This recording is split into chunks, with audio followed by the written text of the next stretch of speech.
Margarida, daqui de Serrinha, pergunta com muito prazer para você. Flávio, você consegue ver pontos positivos nessa fase de pandemia? Aponte-os por obséquio. Um beijo para Margarida. Sim. Os fenômenos dolorosos da pandemia, da limitação social, fazem a gente meditar em algumas coisas.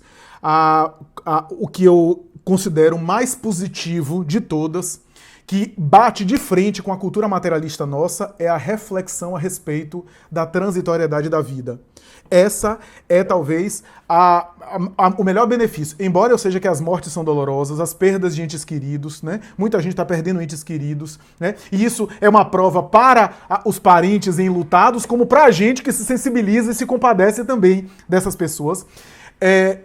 Isso gera em nós uma reflexão mais profunda sobre a morte. Joana diz que é necessário que o encarnado de vez em quando reflita sobre a sua partida. Não refletir no sentido de fazer um culto mórbido na morte, mas ao fazer uma reflexão sobre a morte, o espírito encarnado vai se habituando com a ideia e ela diz, vai entrando na vida espiritual psiquicamente. Quando acontece a morte, a passagem é mais suave. Se o sujeito, e a nossa cultura é muito isso, nega, estabelece um tabu com a morte, rejeita a morte, o que é que acontece? No momento que acontece a morte, o sujeito emocionalmente, o espírito emocionalmente não está preparado. Refletir de vez em quando sobre a nossa partida e a partida dos nossos ajuda nessa libertação dos laços enquanto estamos na vida física. Então, o primeiro e principal seria isso, pensar sobre a morte. A vida, mesmo que eu fosse materialista, a vida é ótima e é muito melhor quando a gente tem consciência que a gente vai morrer. A vida tem um sabor melhor, mais interessante, do que a ideia de que eu nunca vou morrer, quem morre é o vizinho, e eu fico negando isso. Isso afeta a minha forma de funcionar, dando essa ilusão de imortalidade no corpo, que é negativa, que é prejudicial. Então é ótimo a gente ter consciência de que a gente está de passagem, porque o que o Covid fez é mostrar pra gente uma coisa que sempre existiu, mas é que a gente esquece. Não é o Covid que mata só. A qualquer momento a gente pode ser chamado.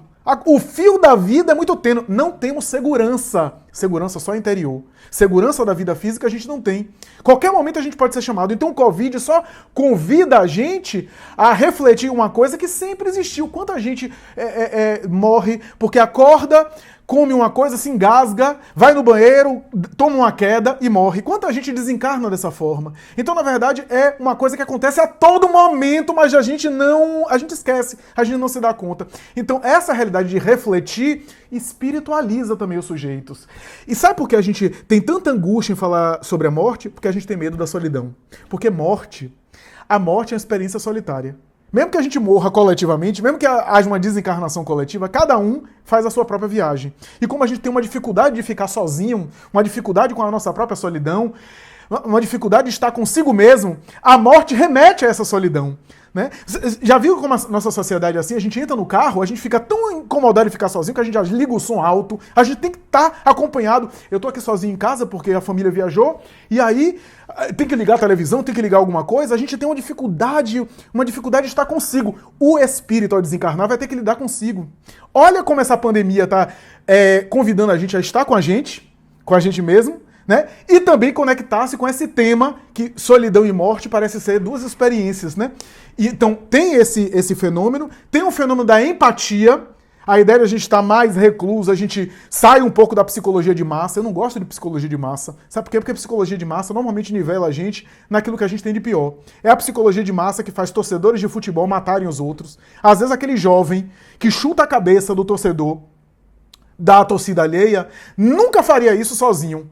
Mas com o grupo, ele se sente estimulado naquilo que tem de pior.